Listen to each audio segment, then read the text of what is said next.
What's going on, everybody? This is Brian from Dart Frog World, and today I'm going to show you how I make my fruit fly cultures.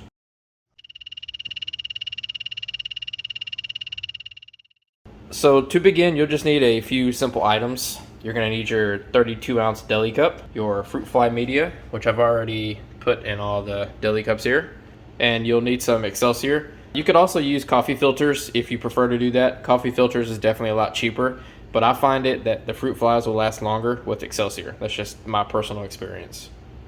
And last but not least, you're going to need some really hot water. Some people will use boiling water, which there's nothing wrong with that. It'll actually kill any kind of mold spores or bacteria or fungus that's could be in your fruit fly media. But I have no problems with using my sink water. I mean, it gets really hot, so I just use my sink tap water. And I almost forgot to mention, you're also going to need the lids for the deli cup. Now, they make a few different kinds of these. This one here is actually, it has the cloth on it, and you can see the actual holes right there. I prefer these a lot better than the lids that just have the holes in them, because the fruit flies are not going to be able to get in or out of these. So if you use these, you're pretty much guaranteed to only have the flies you put in there, not any kind of house fly or any other random fruit fly that will kind of get up in there and sneak its way out of there, or in there, I should say. Alright, so once your tap water or your boiling water will get as hot as it's going to get, you just take each fruit fly culture here and you fill it up. I kind of like to, so with my media that I make, I pretty much match it. Whatever media I have, I put just that amount of water in there as well. And that's kind of what I start out with. Sometimes I add more, and sometimes I'll need to add just a little bit less.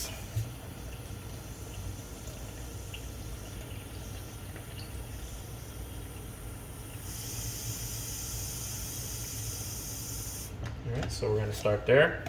And I'll just use a dedicated spoon that I have, so I don't eat off of this spoon. That'd be pretty gross. Just use a dedicated spoon and just stir it up until it's like a kind of like a cream of wheat kind of consistency.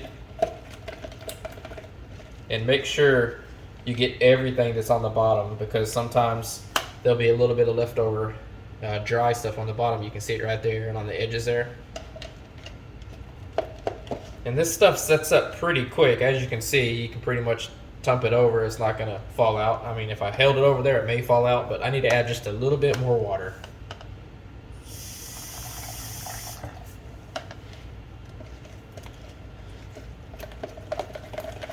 Mix it in really good.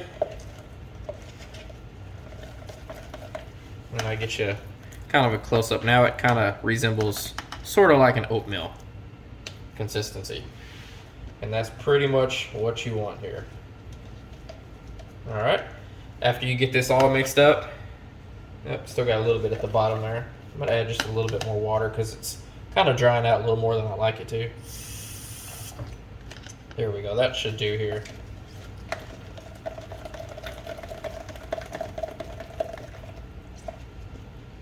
Alright, so now that it's kind of like a cream of wheat / oatmeal consistency here, what I'm going to do, set my spoon down, I'm just going to grab some of this Excelsior and put it right in here.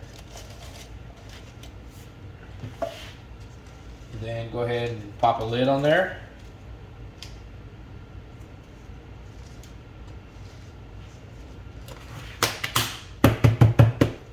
And this culture is pretty much done.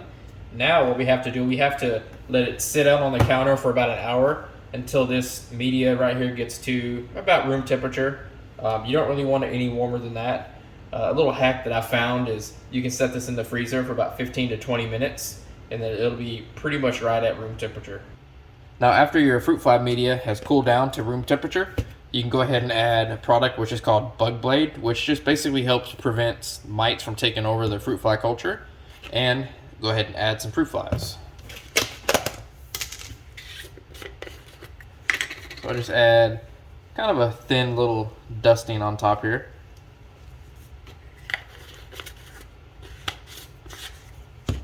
And I put the lid back on and just kind of shake it. There we go. Now I'm going to go ahead and add some fruit flies into our new culture here. So this next part can get just a little bit messy if you don't know how to do it correctly, and you'll just get better with more practice. So you get a good booming fruit fly culture. I just like to tap them just a little bit to get them to come to the bottom.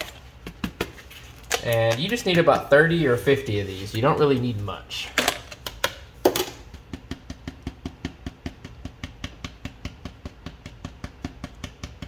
There we go. Tap the bottom of it here so all the fruit flies go down to the bottom. Then we put our lid on here.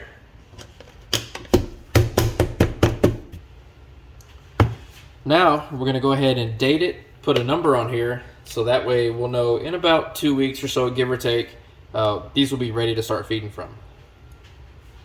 So I'm just going to put a date on here. And I like to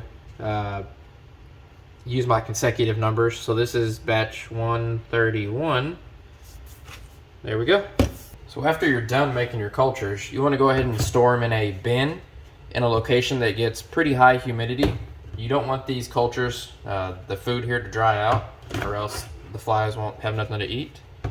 And also, you want to make sure you keep them in a semi-warm area, but not too warm.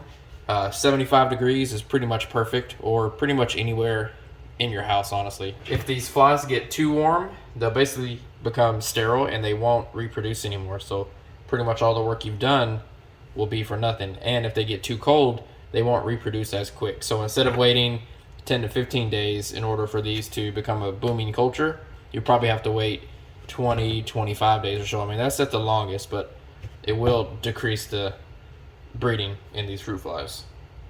Appreciate you guys watching. Don't forget to hit that like button if you enjoyed the video and subscribe to see more.